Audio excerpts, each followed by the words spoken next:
Welcome to ReThink. I'm your host, Nicolas Calvet. On the show today, we're exploring the topic of renewable energy. How can sustainable energy lead towards a greener economy and the cutting-edge technologies developed by the Masdar Institute Solar Platform? Joining me today is Nicolas Calvet, Professor of Sustainable Energy at Khalifa University. He is also the founder and chair of the Masdar Institute Solar Platform, the first research facility in the UAE for the development of concentrated solar power components and thermal energy storage systems.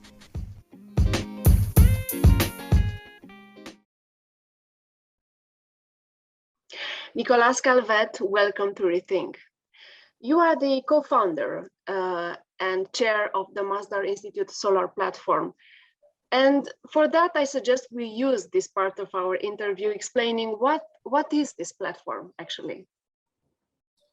So the Masdar Institute Solar Platform was founded in 2013 when I joined UAE and the Masdar Institute. And the goal was to develop R&D activity around concentrated solar power that we call CSP, and more importantly, thermal energy storage, TES. Why we created this platform, the intention was to attract international collaboration in order to bring different technology in the UAE and test them in desert environment. It's very important to test this technology in our very specific environment. It's not because your technology works well in Spain, for example, that it will work properly in UAE. Why? We have sandstorm, we have high relative humidity in summer, we can have 50 degrees as a temperature. So we are very in specific climate condition. And that's why I thought that having this platform, which was the first platform dedicated to this activity in the UAE, was very important to test and bring different technologies. So by using this test as a top of your priority, it means that you work with a lot of partners and you try to identify existing other existing solutions in order to be tested in your environment. How does this partnership work between industries, between academia even? So the unique opportunity we offer to industry is to have an independent validation of the technology. So imagine you are trying to sell a technology and you claim that your technology is the best. Well, your competitors are saying the same, right? But if you give your prototype in the hand of a third party that is independent, we are a university, so we are a non-profit organization, and then we test your technology and we give you a report on the performance of your technology, then your talk can be totally different because you will say, look, my technology was validated by an independent party, which is a university. And so we have nothing to gain in this game, right? So it's a kind of independent validation of your technology by a local key player, which is recognized by all the investor or clients or whoever is interested in your technology. So yeah, sorry, if you want to add something else, please. Yeah, so I would like to give you 2 examples of collaboration, even 3. The first collaboration we did was with Energy Nest, which is a company from Norway. At the time we met them, they didn't have any pilot yet. And so they wanted to build their first pilot. Instead of building their pilot in Norway, where maybe there is no market, they decided to partner with us in order to test together their system in the UAE in real condition, right? And so we did all the tests, we provided the report, and thanks to this testing, they were able to raise, if I'm not wrong, $130 million to commercialize the technology. So it was a real success story of a collaboration between industry from Norway and a local university in the UAE. Another example, today we are working with Azelio, which is a Swedish company. And so we are testing their new system, which is, to my knowledge, the world's first high temperature latent heat thermal energy storage. So latent heat means that you have a phase transition. It's exactly like when you put water in your freezer to make ice cube for your soda. You have a phase transition between liquid and solid, which is the ice, right? So we are doing exactly the same, but at much higher temperature, at 575 degrees Celsius. And by doing that, we are able to store solar energy. So this is another example of collaboration with industry. This project is ongoing, and Azelio already sold one system, for example, to DIWA for the Sheikh Maktoum Solar Park Visitor Center. And so it's a very good example of how, by demonstrating your technology here in the UAE, you can give confidence to your future clients. So actually, you are turning this challenge of the environment into opportunities. In time, you became a hub for cutting edge technologies. You just presented some of these technologies. But what is the Masdar Institute Solar Platform? What are the technology that the Masdar Institute Solar Platform is currently researching to help the sustainability power in the region? Well, so we are trying to focus on two domains. The first domain is concentrated solar power. So basically we are using mirror, a large surface of mirror, to concentrate the light into a small surface of a receiver. By doing that, we concentrate the light from the sun, and so we obtain very high temperature heat at very high temperature. So the advantage of concentrated solar power compared to conventional photovoltaic, photovoltaic that we call PV, is a conventional solar panel that you put on your roof and converts directly light into electricity. The advantage of concentrated solar power is that we create heat before producing electricity. And it's simpler to store heat than to store electricity. Exactly like in your home, I'm sure you all have a hot water tank for your shower or your kitchen, right? So you store hot water in a tank in order to have hot water in a later time in the day. We're doing exactly the same, but at much higher temperature and with much larger tanks. So for example, in a commercial plant, the tank will be 36 meters in diameter and 14 meters high. So it's a huge tank.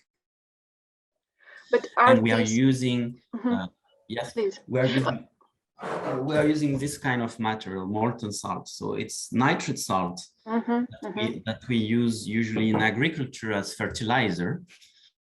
But if you increase the temperature up to 220, it will become liquid, and you can pump it exactly like you pump water. So that's the activity we're doing. We're trying to store solar energy during day when we have a lot of sun, to reuse it at night when we don't have sun. And so we're testing different ways to store solar energy, but each time we need, number one, a material that is available in large quantity, because as I mentioned, the tanks are huge, so we need large quantity of material.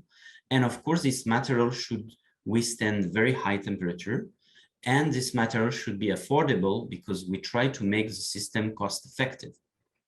So that's what we do at the solar platform. We are trying to increase the efficiency of system, adapt to desert environments, and decrease the cost of all the system. So our, I didn't comment on this, but the conventional way to store energy is to use batteries. So you all know the Tesla car, right? So the lithium-ion batteries. This is very good for mobile application like cars. And this is good also for small scale system. For example, if you have a farm in the desert and you are off grid, then I would advise to have photovoltaic panel on your roof and few battery in your garage. When we talk about long-term duration storage, when we want to produce electricity during 9, 10, 15 hours after sunset, then thermal energy storage is a much better option because it's more cost effective than batteries. Another advantage is that batteries are not really adapted to desert environment. For example, in summer, when it's 50 degrees outside, when you have a high humidity, very often your battery are suffering, and many times I had to change my car battery here because they are suffering in desert environment. When you store heat at 500, 600, 1000 degrees Celsius, you don't care if outside it's 50 degrees. So thermal energy storage is much more adapted to desert environment than conventional batteries.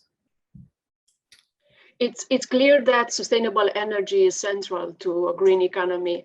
And that's why I'm going to ask you, how can sustainable energy lead towards a green economy? Can you explain what is your part in this process? Well, so I think the example of the UAE is a perfect example, because I joined Masdar Institute in 2013. And at this time, renewable energy were very expensive. And so we were competing against fossil fuels, which were very affordable because we are in an oil and gas country, of course.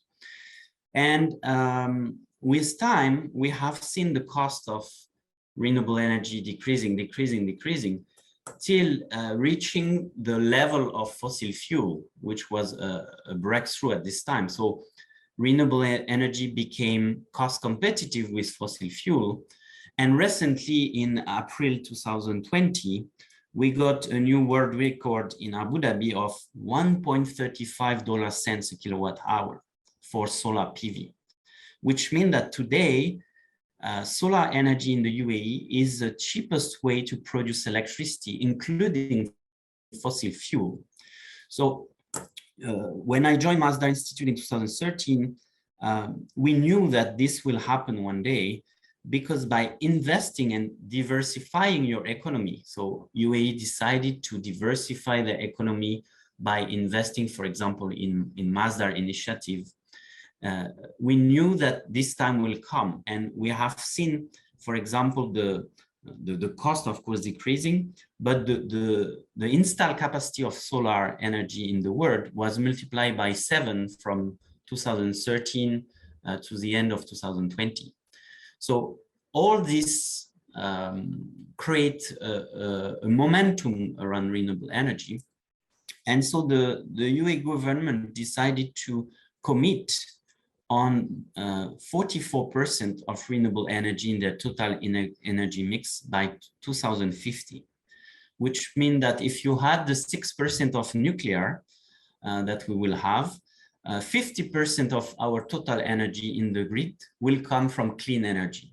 So I think this is remarkable, and this is the only way you can push for this kind of development. If the government is supporting the deployment of renewable energy, then it helps all the economy, all the industry to develop this very affordable technology.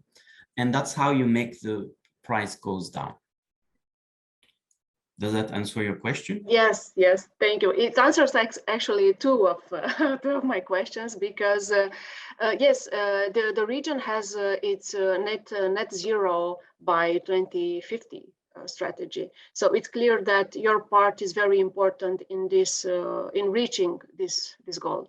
Yeah, so we have to take example of existing case study. So if you look at California, for example, they started much more in advance than us to deploy solar PV.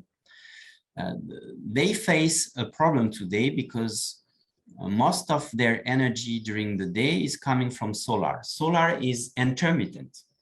So you have sun during the day, but you don't have sun during the night.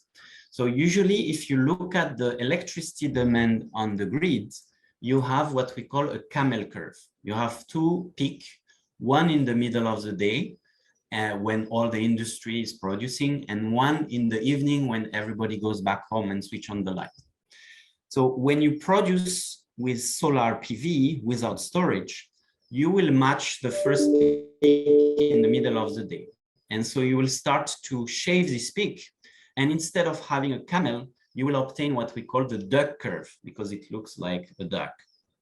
And the problem of the duck curve is very important to understand, especially for investors.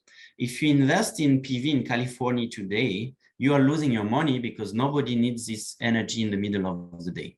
So that means you have what we call over-generation risk.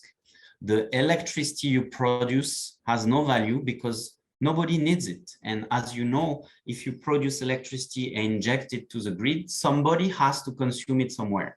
You cannot keep electricity in the grid and store electricity in the grid. You risk a blackout. You risk to lose this grid. And so what is doing California today is begging the state around them to get rid of this electricity. So imagine if you are an investor and you have invested in a solar farm, well, you lost your money. So the solution to that is energy storage. We need to store this electricity when we have a lot of sun, to reuse it at night when we don't have sun. And one solution to do that is to combine, for example, solar PV with concentrated solar power that includes thermal energy storage.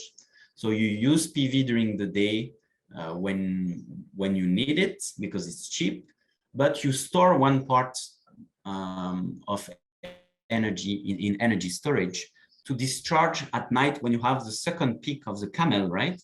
When the sun goes down, that's when you need this energy, and that's how you can produce it through thermal energy storage. How do you see the future of renewable energy? It's clear that it's ascending, and the people and industries and businesses all over the world are more open to this idea. But you, as a specialist in this team, what is your future of the industry looks like? Well, so we have, as I mentioned, we have several objectives. One of them is, of course, to decrease the cost to make it even more competitive. Another objective is to increase the operating temperature. We want to, today we are working in the range of 300 to 600 degrees Celsius. Why? Because number one, these molten salts are degraded after 600, so we cannot use them above this temperature. Number two, the conventional turbine that we are using are working with steam, and the range of working is between 300 and 600. So this is a perfect scenario. In the future, we want to work with gas turbines. So instead of using steam, we will use hot air or supercritical CO2. And so the range of operation is shifted towards higher temperature between 800 and 1000 degrees Celsius. Why we want to do that? Because the efficiency of conversion from heat to electricity is much higher with this kind of cycle. So in the future, we will use what we call combined cycles. So one turbine using gas, one turbine using steam, and we could achieve up to 62% of conversion from heat to electricity. So this is the target. We want to increase the efficiency of all this plant. And for that, we need to find material that can withstand very high temperature. And it's not a simple task, because as you can imagine, working at 1000 degrees Celsius is not the same than working at 600 degrees Celsius. Yeah, it's an industry that it's clearly evolving due to the technologies that are still arising from one moment to another. But because we have reached the end of our meeting, I would like to address one last question. And that is, how do you imagine the world you would like to live in? Well, I think I'm really happy to live in UAE because they are demonstrating my dream. My dream is an oil and gas country investing is money on renewable energy, and that's what they are doing. They are diversifying their economy, and you have two effects. The first effect is that renewable energy becomes cheaper and cheaper, so cost competitive. And the other effect is that at the same time you save environment, because instead of burning gas or fuel, you are using solar energy. Living in UAE with 365 days of sun during the year, it would make no sense to not utilize this energy that you have just on top of your head, right? So by using solar energy today for our needs, we can keep oil and gas for application where it's difficult to use something else, right? So we still need oil and gas, but if we replace one part of the energy we are consuming by renewable energy, that means we are extending the life of our resource of oil and gas for the future. And so I think it's a very smart strategy in order to have a sustainable development. You know the definition of sustainable development, right? It's a development that consider your need at the present time without affecting the need of the future generation, right? So this is exactly how I see the future. We need to deploy massively renewable energy, but in a smart way, which means including thermal energy storage or electrochemical storage or mechanical energy storage. You have plenty way to store renewable energy today. And I trust in a mix of all this technology, including nuclear. We have access to a nuclear energy, which is clean, so we need to use it. And so we build a total energy mix that is composed of solar, wind, hydro, nuclear, etc., to reduce the part of fossil fuel, especially coal, for example. Thank you, Nicolas. It was a very interesting meeting, and I hope to see you again, because renewable energy is something on the top of the agenda of every discussion and every meeting we had until now, when we are thinking of how to build a more sustainable sustainable world we would like to live in. Thank you so much. Thank you.